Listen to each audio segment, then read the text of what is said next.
Television, and we're broadcasting live from Lagos, Nigeria. As you know, we have a developing story. There was an explosion at the Nyanya bus park in the Federal Capital Territory, and of course NSCDC officials are actually suspecting it was a bomb that actually exploded. They have cordoned off that area and further investigations has started. Of course, the casualties, the dead, which we do not have an actual figure of right now, have actually been evacuated and taken to various hospitals. But shortly before this program actually started, we spoke to an eyewitness, somebody who was actually there. He'd actually bought a ticket to board one of those buses this morning. He was going to work, and then for some reason he left his queue to go and use the restroom, and that's just what saved him. But we spoke to him earlier on, and this is what he had to say. I can't really know the vehicle, that's the plain truth. Because after I collected the ticket, and I said, let me just cross the other side and get water. That's all. I just hear a blow. At about what time? I can't even tell, my dear. Because then I was even confused. I don't know what to do again. Because if you heard the sound, I've never had that in my life. I've never had that in my life. It's unfortunate. So how would you describe the situation? Woo. I'm sorry, madam. We can't do anything than to pray. Because a lot of people have gone. That's the truth. I could have been among the people that died today, but I thank God. I thank God because I collected my ticket. I wanted to enter. Somebody said no. It's unfortunate. Well, a fortunate commuter. This probably today wasn't his day to die, and probably today wasn't the day for any of those people who have died in that explosion to have died.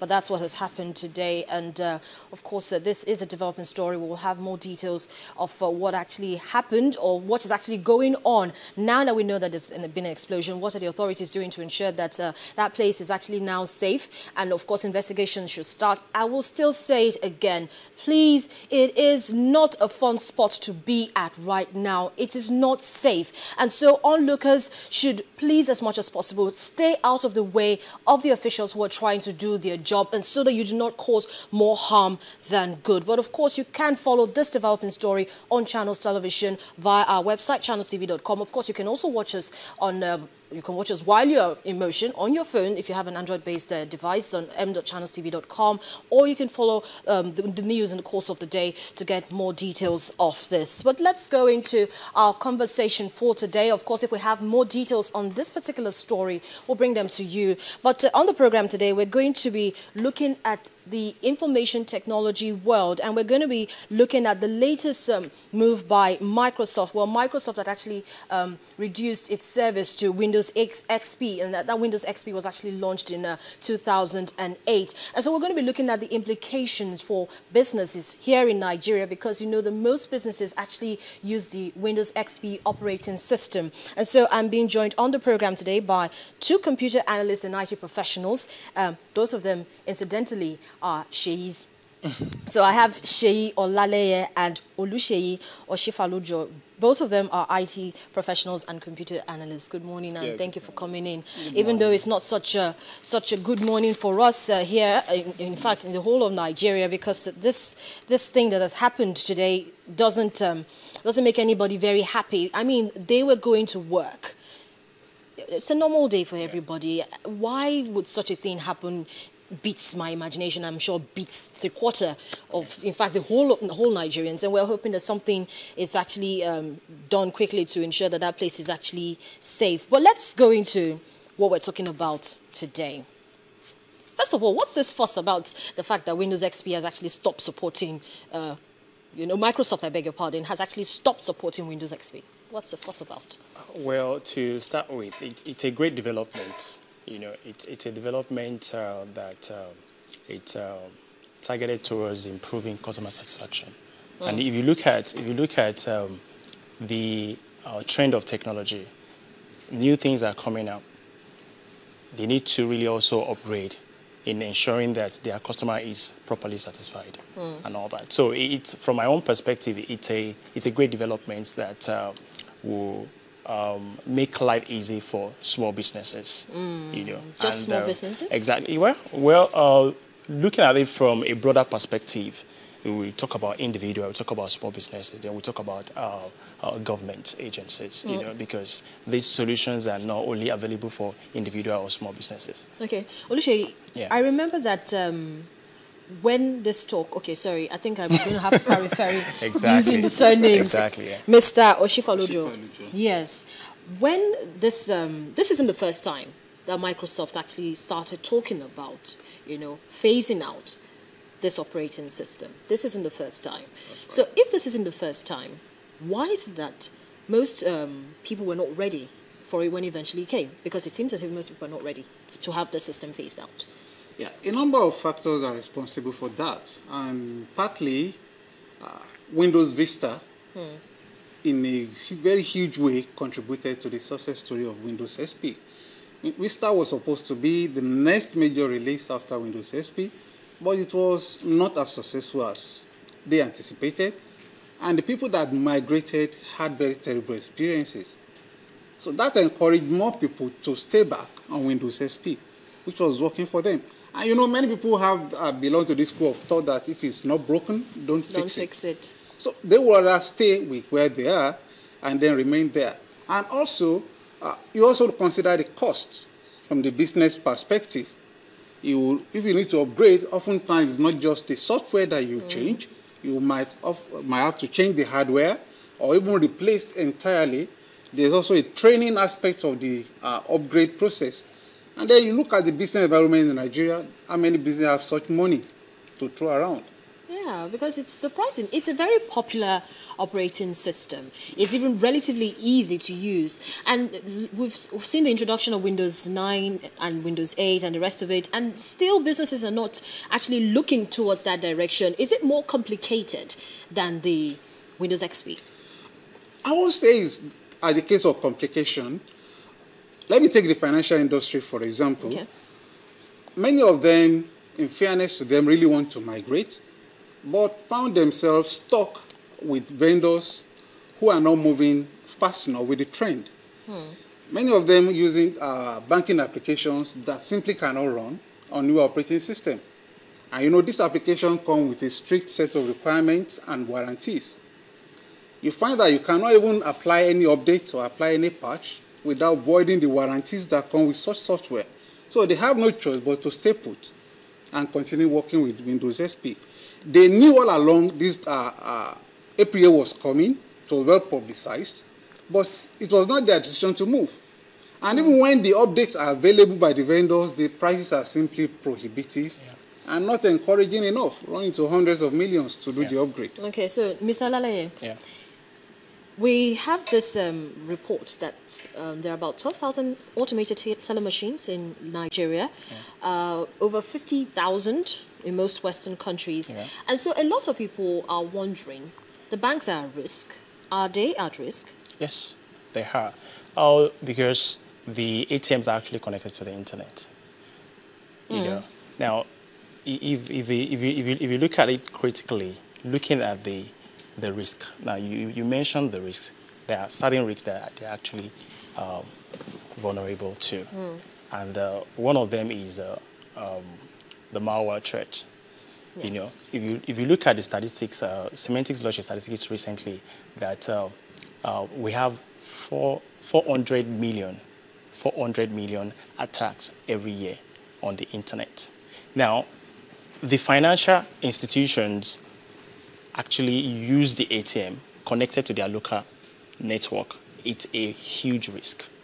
And you even find out, if you still go to some of these old ATM machines, you still find those systems running Windows XP. But a lot of banks, fairness to them, they've tried to upgrade. And even if they're still using the Windows XP operating system, not all of them are entirely vulnerable to this risk, are they? Because all of them... Yeah, they are. Because, say, what is going on is Windows has actually announced they have completely removed the support. And what it simply means is like you have a car that doesn't have an engine.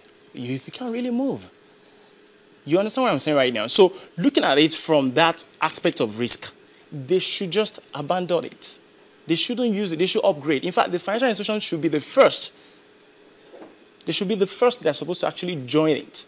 Join the development and upgrade so that they won't put their customer at risk.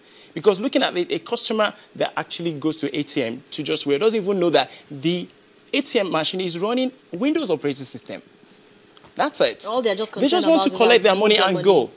So it's the financial institution that's supposed to first jump into the water, ensure that all the ATM machine run current, the modern Windows operating system. You understand right now? But for looking at it, like I said, from broader perspective, for an individual, well, you can decide not to connect. Once you connect to the internet, because it's like they've removed the firewall, the shield. It's like your shield is down. Windows is not giving support. Your antivirus cannot really run. But you see, okay, don't finish your statement. Yeah, it can't really run. So you are not protected. You are like naked. Yeah, but then Microsoft actually said that there's going to be a form of, well, not protection, so to say, but they're always going to let you know when you have any of these attacks coming in, that, you know, you have pop-ups and the rest of it, which they normally do anyway. It's going to run at least until 2015 to get the users ready for the eventuality when they're going to hands off totally from handling the Windows XP. There'll actually be a communication around that. Windows has totally removed their hands, but they are actually ensuring your Service Pack 3. Now, that Service Pack 3 is like a special one. Now, it's not that Windows will be sending pop-ups to you, basically. They won't be doing that. But they have said that this has been announced. People should stay out of it. Now, if you don't stay out of it, you get exposed to the risk. And that risk is actually the thing that a lot of people should pay attention to and possibly... if I may add to that, it's not really all gloom, really. Honestly, from the start of this conversation, it seemed as if it's just it's not really all gloom that way. They will still continue to run. What Microsoft have said is that we won't provide free support anymore, as we've been doing. There is still an avenue for custom support, like the one entitled with British government for £5.5 million. How many banks can afford that? But then we look at their day-to-day operations for small or medium businesses. They will still continue to run. What we advise in such cases that you can still run your application, because many of them have legacy applications that simply can only run within Windows XP, and they have business to run. They must still continue to service their customers. They can run those applications in a sandbox or virtual environment. They can go ahead, deploy a new operating system on the machine, and then put a virtual machine that is running Windows XP, and then run their legacy applications. There are so many security workarounds that they can put in place, like disabling administrators' accounts and all those things, and then get their business moving. Yeah, but then you should also factor in funds. How much is this going to cost them? And you see, at the end of the day, what we know always happens is that a business, if it incurs more costs, transfer those costs or that cost to its end users. That is, its customers, its consumers. Yeah. And so how much is this likely going to cost, this upgrading that we're trying to preach for most businesses to actually do? We are talking huge amount of money. Take a bank with an average of 200 branches, for example, and then look at each branch having 6 to 10 computers. You will see that branch spending between 50, 100,000 or 600,000 to upgrade the operating system of that branch alone. Multiply that by 200, you get anything between 150 million and 30 million. That's for banks. That's for banks. Depending on how many old computers they have, that must be removed completely. And then, just like Sheikh said, you now come to the ATM, it's a different kettle of fish entirely. Because in the case of ATMs, it's not just the operator that will change. They have so many peripheral devices attached to the computer. The cash dispenser, the card reader, the PIN pad where you enter your PIN. All those devices must have their drivers updated to be able to run on Windows 7 or Windows 8. So the cost is astronomical. Now, depending on how recent those computers are, they may spend anything between 30 million. They be doing now. Small businesses, because banks, some or the other, would have started working around it. But for small businesses, it's a very challenging time for them. They do not particularly understand. So who should they be talking to? Where should they go to try to see how they can salvage their businesses, so to speak? Well, to start with, I will actually advise them to consult IT consultants to start with, and the consultant can actually take them through the process. Okay, this is what you need to get first. These are the things. One of the things that I would advise is, if they know that they don't have a budget for that right now, they can walk around ensuring that they don't get exposed to the internet for the time being. But for those that have their businesses on the internet, they can't afford that. Yes, because we have a lot of online businesses Exactly, these days. yes, they can't. They can't. So what actually I would advise is, if they can't get funds to do that, they can begin to consider alternatives. Well, if I may just add to that, what I will say is, while truly they are aware, but the business environment is not really friendly enough for them to set aside funds for this upgrade, but they still have to continue to run. They can take a few safety precautions to at least minimize their exposure, just like Sheyi said. One of them, like I said the other time, oftentimes when people install Windows SP, there's a default account that comes with it, which has full privilege for you to be able to do everything. People enjoy the ability to do everything. It's administrator's account. They should take it off now, immediately. Because if your system gets infected, just as you can do everything, they can also do everything on your computer. So they must take out the administrator account and create limited accounts. All accounts on the computers must be protected with passwords. Many people are used to just setting up user, Yemi, John, Lina, and then just click and you are in. Now they must put passwords on each of the accounts. 2, they must get their antiviruses updated. Most antiviruses up till now still continue to run on Windows SP. So they need to keep their antiviruses updated. They also need to disable or be careful how they use removable medias like flash drives, for example, on their devices. All those safety precautions can, to a large extent, help to protect them. It's not absolute. Okay. The absolute is for them to migrate. Okay. Because Windows SP by its design is already very old and simply cannot support the new traits that are emerging. Okay, let's quickly take a break, and then when we come back, we'll continue this conversation, because there's actually this debate that maybe particularly small businesses and individuals should begin to think about cloud computing. Yeah.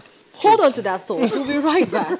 You're still watching Business Morning on Channels Television, and we're broadcasting live from Lagos, Nigeria. On the program today, we're talking about the recent Microsoft's move to remove Windows XP operating system, which has been in operation since 2001. And I've been talking to 2 consultants, computer analysts and IT professionals. And just before we go on that quick break, of course, we have a developing story, the blast, the explosion at the Yanya car park in the Federal Capital Territory, Abuja. Of course, the officials there, the NSCDC officials there are thinking,